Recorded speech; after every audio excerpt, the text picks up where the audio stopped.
हा व्हिडिओ फक्त शैक्षणिक हेतूने बनवत आहे. याला कोणीही सल्ला किंवा शिफारस समजू नये. ट्रेडिंग हे स्वतः अभ्यास करून स्वतःच्या जबाबदारीनेच करणे ही नम्र विनंती. तर नमस्कार मित्रांनो, स्वागत आहे पुन्हा एका नवीन जबरदस्त धमाकेदार व्हिडिओमध्ये. तर आजच्या व्हिडिओमध्ये पण आपण एक जबरदस्त इंडिकेटर ट्रेडिंग सेटअप बघणार आहे. त्याच्या माध्यमातून आपण इंट्राडेमध्ये जर ट्रेडिंग करत असाल तर कमीत कमी तुम्हाला 40 ते 50 पॉईंट आरामात मिळून जातील. तर अशा प्रकारची आज आपण स्ट्रॅटेजी बघणार आहे. स्ट्रॅटेजीमध्ये आपण 2 इंडिकेटरचा वापर केलेला आहे या ठिकाणी. आणि दोन्ही इंडिकेटर म्हणजे एक तर आपलं जे रेग्युलर आहे ते म्हणजे पॉप्युलर इंडिकेटर ते EMI मूव्हिंग ॲव्हरेज एक्सपोनेन्शियल, आणि दुसरं जे आहे ते डबल टॉप बॉटम अल्टिमेट ट्रेंडस्कोप अशा प्रकारचं. चला मग आपण काय करूया, सर्वात आधी याचं हे बघूया आपण. एक प्रकारे आपण ट्रेडिंग कशा प्रकारे करायचं आहे किंवा याच्यामध्ये काय इंडिकेटरमध्ये सेटिंग असतील तर ते पण तुम्हाला सविस्तरपणे सांगणार आहे. त्यासाठी कुठंही जाऊ नका, व्हिडिओला स्किप करू नका. ढकलून बघितलात तर तुमचं मेन महत्त्वाचं मुद्दा जे पॉईंट असणार आहे ते मिस होईल आणि तुम्हाला समजणार नाही आहे. परत तुम्ही कमेंट करचाल. त्यापेक्षा व्हिडिओ पूर्णपणे बघा. लवकरात लवकर आपण व्हिडिओला सुरुवात करू या ठिकाणी. तर इथं तुमच्या समोर दिसतं आहे काही पॉईंट्स दिसतात तुम्हाला. तर या ठिकाणी आपण बघू शकतो हे अशा प्रकारचे इथं जे दिसतं हे आपल्या समोर जे आहे ते एक प्रकारचं बाय आणि सेल आहे. आता बरेच जण म्हणतील आणि कमेंट पण करतील, पण कमेंट करण्या अगोदर हे विचार करा की इंडिकेटर हे लॅगिंग इंडिकेटर पण असतात मार्केटमध्ये. ट्रेडिंगमध्ये लॅगिंग इंडिकेटर म्हणजे काय, तर मार्केट होऊन गेल्यानंतरनं आपल्याला ते सिग्नल प्रोव्हाइड करत आहे. तर आपल्याला काय करायचं आहे, ह्याच्यामध्ये सेटिंग बदलायचं आहे. सेटिंग बदलून आपण या इंडिकेटरचा वापर करायचा आहे. तर यासाठी आपण काय केलेलं आहे, इथं निफ्टी 50चा इंडेक्स चार्ट आणि टाईम फ्रेम आपल्याला 3 मिनिट किंवा 5 मिनिटाचा वापरायचा आहे. आणि दोन्ही इंडिकेटरचे सेटिंग पण आपण नक्कीच बघणार आहे थोड्याच वेळात. तत्पूर्वी आपण काय करणार आहे, सर्वात आधी आपण बाय आणि सेल कधी करायचं ते आपण बघणार आहे. तर सर्वात आधी तुम्हाला सांगायचं म्हणलं तर काय, आता तुमच्यासमोर हे अशा प्रकारचं निळ्या कलरचं लाईन दिसतं आहे. आता मार्केट जर बघितलं, इकडचं मार्केट निळ्या लाईनच्या वरती आहे आणि याच्या खाली जर बघितलं निळ्या लाईनच्या खाली आहे. थोडंसं मी झूम आउट करतो म्हणजे तुम्हाला सविस्तर दिसेल. आता बघा इथं म्हणजे स्पष्ट दिसतं आहे की या ठिकाणी मार्केट वरती आहे, इथं पुन्हा खाली गेलं आहे आणि इथं पुन्हा वरती गेलं आहे. आपण सर्वात आधी हे कॉन्सेप्ट समजून घेऊया. जर समजा हे मार्केटचं जे चार्ट आहे या निळ्या लाईनच्या जर वरती जर असेल तर त्यावेळेस आपण फक्त आणि फक्त कॉल म्हणजे CE बाय करण्याचाच विचार करायचा आहे.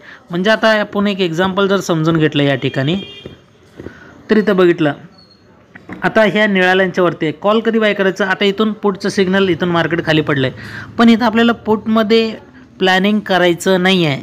ज्या वेळेस ह्याच्यावरती राहत आहे त्यावेळेस इथं कॉलचं सिग्नल कधी दिलं, इथून इथपर्यंत टार्गेट, पुन्हा इथं कॉलचं सिग्नल दिलं, इथून इथपर्यंत टार्गेट, पुन्हा इथं कॉलचं सिग्नल दिलं, पुन्हा इथून इथपर्यंत टार्गेट. फक्त कॉलचंच सिग्नल आपल्याला ह्याच्यामध्ये बघायचं आहे. कधी, तर या निळ्या लाईनीच्या वरती असताना आणि निळ्या लाईनीच्या खाली असताना आपल्याला काय बघायचं आहे, अशा प्रकारे पुढचं सिग्नल दिलं सेल सिग्नल, त्यावेळेस एंट्री इथं करायचं आहे आणि टार्गेट इथपर्यंत तुम्हाला मिळेल. बरोबर का, इथं एंट्री करायचं आहे, टार्गेट इथपर्यंत मिळेल.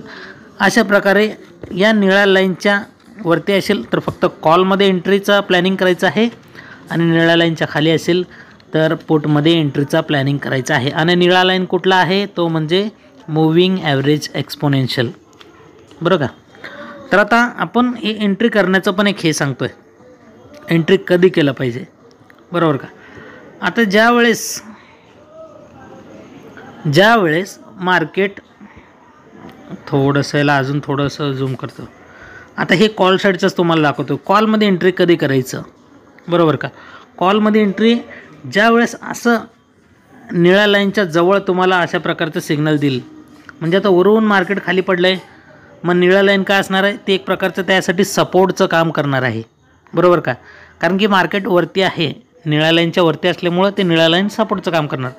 मग सपोर्टवरती ज्या वेळेस अशा प्रकारचं सिग्नल येईल आणि सिग्नल आल्यानंतरनं 1 आणि 2 हिरव्या कलरचे कॅन्डल बनले पाहिजे. मग आपण काय करणार, इथं एंट्री करणार कॉल साईडला. दोन हिरवे कॅन्डल बनल्यानंतर दुसरा हिरवा कॅन्डल ज्यावेळेस बनतो आहे त्यानंतर आपण कॉलमध्ये एंट्री आणि ज्या दुसरं जे कॅन्डल आहे बरोबर का, त्याच्याच खाली जे दुसऱ्या कॅन्डलवर आपण एंट्री करतो त्याच्याच खाली आपण काय करणार, या ठिकाणी स्टॉप लॉस लावायचा आहे. आणि टार्गेटवरती आपण एकतर पाठीमागचं रेजिस्टन्स तर फेस करू शकतो आहे, त्याला तर आपण घेऊ शकतो आहे, किंवा निफ्टीमध्ये असाल तर एक 30 ते 40 पॉईंट आपण घेऊ शकतो आहे. बँक निफ्टीमध्ये 60 ते 70 पॉईंट आपण घेऊ शकतो. अशा प्रकारे मी तुम्हाला बँक निफ्टी आणि निफ्टी दोन्हीचं पण टार्गेट सांगितलेलं आहे. किंवा तुम्ही असं पण करू शकता, जिथं तुम्ही एंट्री करणार दुसऱ्या हिरव्या कॅन्डलवर त्याच्या खाली सपोर्ट स्टॉप लॉस लावणार आणि वरचं एक रेजिस्टन्स म्हणा किंवा त्याच्यावरचे किंवा सायकोलॉजिकल नंबर जे असतं तर तिथपर्यंत तुम्ही टार्गेट अचीव करू शकता. किंवा तुम्ही अजून एक बघू शकता ह्याच्यामध्ये, ते म्हणजे आता जर समजा तुम्ही एंट्री तर केलं आहे, स्टॉप लॉस लावलं आहे, मार्केटवरती गेलं आहे, ज्यावेळेस 2 अशा प्रकारचे लाल कलरचे कॅन्डल येतील तिथं तुम्ही एक्झिट पण करू शकता. असं 3 प्रकारे तुम्हाला मी हे सांगितलेलं आहे, टार्गेट कसं घ्यायचं ते सांगितलेलं आहे. एक तर आपण 40 पॉईंटनं असं तर घेऊ शकतो, किंवा पाठीमागच्या एखाद्या रेजिस्टन्सवरून तर घेऊ शकतो, किंवा 2 लाल कॅन्डल ज्यावेळेस बनतील तिथं तुम्हाला एक्झिट करून टाकायचं आहे. बस सिम्पल आहे. हे जरा कॉल साईडचं थोडंसं अजून झूम. आता बघा इथं पण काय झालेलं आहे, या ठिकाणी मार्केटवरून खाली पडलं इथपर्यंत, पण आपल्याला ही पुटमध्ये नाही आहे, फक्त कॉलचंच. त्यानंतर मार्केट इथून इथपर्यंत गेलं आहे, त्यानंतर पुन्हा इथं एक सेल सिग्नल मिळालं आहे, पण आपल्याला एंट्री करायचं नाही आहे. ज्यावेळेस पुन्हा असं खाली येतं आहे आणि पुन्हा ज्यावेळेस 2 हिरवा होईल, आता इथं एकच हिरवा झालेला आहे. तुम्ही जर एकदम सॅटिस्फाईड, एकदम परफेक्ट जर तुम्हाला एंट्री पाहिजे असेल, प्रॉपर एंट्री, तर त्यावेळेस तुम्ही 2 हिरव्या कॅन्डलचं वाट बघू शकताय. 2 हिरवा कॅन्डल झाले तर त्यावेळेस तुम्ही एंट्री करू शकताय. आणि याच्यासोबतच आपण ज्यावेळेस एंट्री करतो आहे पाठीमागचं पण, आता मार्केट इथपर्यंत चाललं आहे, इथून मार्केट वर गेलं आहे. का वर गेलं आहे, कारण की पाठीमागचं जर बघितलं इथंच एक सपोर्ट घेतलेला आहे. तर या ठिकाणी आपण अजून एक असं करू शकतो आहे, जिथं मार्केट आता हे हिरवा कलर इथं सपोर्ट दिलेला आहे, जे हे दिसतं तुम्हाला सिम्बल, तिथून आपण एक लाईन ड्रॉ करू शकतो आहे अशा प्रकारे, बरोबर. आता हे लाईन ड्रॉ केल्यामुळं काय समजतं तुम्हाला, तर या ठिकाणी आपण एंट्रीचं एक सिग्नल मिळालं, बरोबर. आणि त्यानंतर पाठीमागचं बघितलं, इथे एक सपोर्ट आहे, इथं पण सपोर्ट आहे. अशा प्रकारे आपण एक नवीन स्ट्रॅटेजी ह्याच्यामध्ये हे एक बघू शकतो. हे खालचं तर निळ्या लाईनच्या वरती असल्यावर आपण कॉलचं तर प्लॅनिंग करणारच निश्चितच, बरोबर का. पण वरून जर आपण सपोर्ट रेजिस्टन्स जर बघून आपण ट्रेड केला तर एकदम छान त्याच्यामध्ये आपल्याला रिझल्ट बघायला मिळतील. ओके, तर हे झालं कॉल साईडचं. आता आपण बघूया पुट साईडचं. पुट साईडचं सेम तुम्हाला तशाच प्रकारे करायचं आहे. सर्वात आधी कंडिशन तर काय, निळ्या लाईनच्या खाली आहे म्हणजे पुटचंच. मग पुटमध्ये तुम्हाला अशा प्रकारे ह्या निळ्या लाईनला येऊन जर टच केलं, बरोबर, निळ्या लाईनला असं येऊन जर टच केलं आणि तिथून 2 लाल कलरचे कॅन्डल दाखवले, तर आपण काय करू शकतो, इथं पुटमध्ये एंट्री त्याच कॅन्डलच्या वरती SL लावू शकतो आहे आणि खाली टार्गेट इथं 2 हिरवेपर्यंत तर घेऊ शकतो आहे, 40 पॉईंटपर्यंत घेऊ शकतो आहे.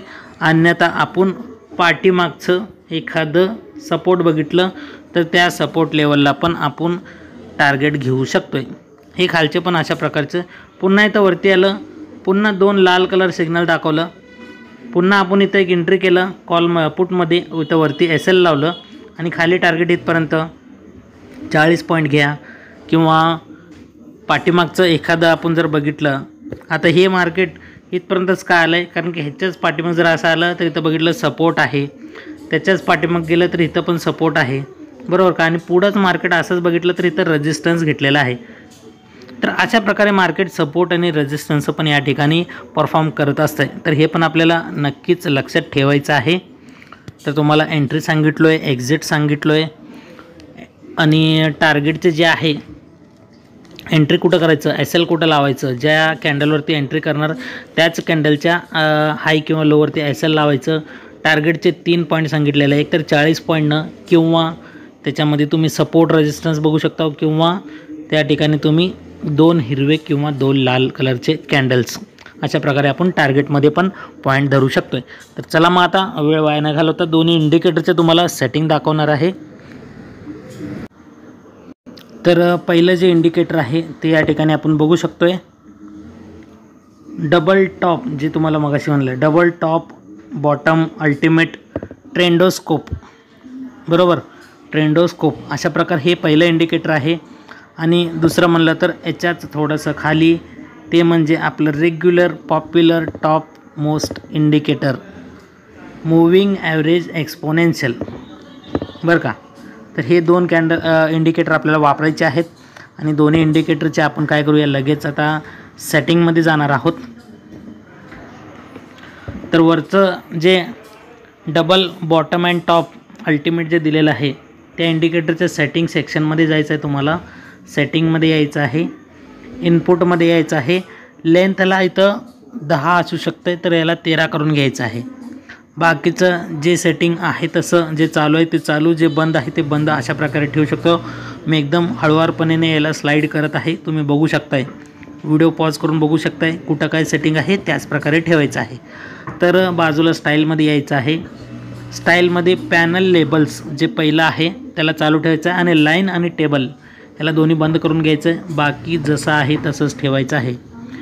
हे झाले डबल टॉप बॉटम अल्टिमेट ह्याचं इंडिकेटरचं सेटिंग. आता दुसरं मूविंग ॲव्हरेज एक्सपोनेन्शियल, त्याच्या सेटिंगमध्ये जायचं आहे, इनपुटमध्ये यायचं आहे. या ठिकाणी लेंथ 9 असेल, लेंथ 9 असेल, बरं का. तर तिथं मी 250 केलेलं आहे. आणि त्याच्या बाजूला सोर्स जे आहे ते क्लोज होतं, तर त्याला मी इथं हाय करून ठेवलेलं आहे. म्हणजे 250 आणि हाय, क्लोजला काढायचं हाय ठेवायचं, 9ला लेंथला काढायचं 250 ठेवायचं. तर अशा प्रकारे ह्याचं सेटिंग आहे EMAचं. स्टाईलमध्ये हे निळा कलर जे आपण आहे ते ठेवू शकता किंवा तुमच्या मर्जीने तुम्ही कुठलाही कलर तुम्हाला जे आवडेल ते पसंतीचा कलर ठेवू शकताय आणि त्याची थोडीशी जाडी वाढवून तुम्ही वापरू शकताय. तर नक्कीच मित्रांनो, एवढाच होता हा इंडिकेटरचा सेटिंग आणि हा पूर्णपणे सविस्तरपणे तुम्हाला समजून सांगितलेला आजचा हा व्हिडिओमधला स्ट्रॅटेजी. तर स्ट्रॅटेजी कसा वाटला, आवडला असेल तर लाईक, शेअर आणि चॅनलला नवीन असाल नक्कीच चॅनलच्या प्लेलिस्टला व्हिजिट करा. 101 टॉप मोस्ट त्या ठिकाणी इंडिकेटर वेगवेगळे टाईम फ्रेमवरती स्ट्रॅटेजीज किंवा बेसिक टू ॲडव्हान्स नावाचं ॲनालिसिस केलेलं, एकदम सिंपल पद्धतीत समजून सांगितलेलं बेसिक टू ॲडव्हान्स नावाचं एक प्लेलिस्ट आहे, ते पण तुम्ही बघू शकताय. अजून बरंच काही त्या ठिकाणी चार्ट पॅटर्न, ट्रेडिंग, इंडिकेटर किंवा कॅन्डलस्टिक पॅटर्न म्हणा, अजून बरंच काही त्या ठिकाणी प्लेलिस्टमध्ये मी सोप्या पद्धतीनं व्हिडिओ बनवून ठेवलेला आहे खास तुमच्यासाठीच. आणि आजचा व्हिडिओ कसा वाटला, आवडला असेल तर लाईक, शेअर आणि कॉमेंट करून सांगा आणि सबस्क्राईब करायला विसरू नका. भेटूया पुढच्या एका अशाच नवीन व्हिडिओसोबत, एका नवीन टॉपिकसोबत. तोपर्यंत नमस्कार मित्रांनो.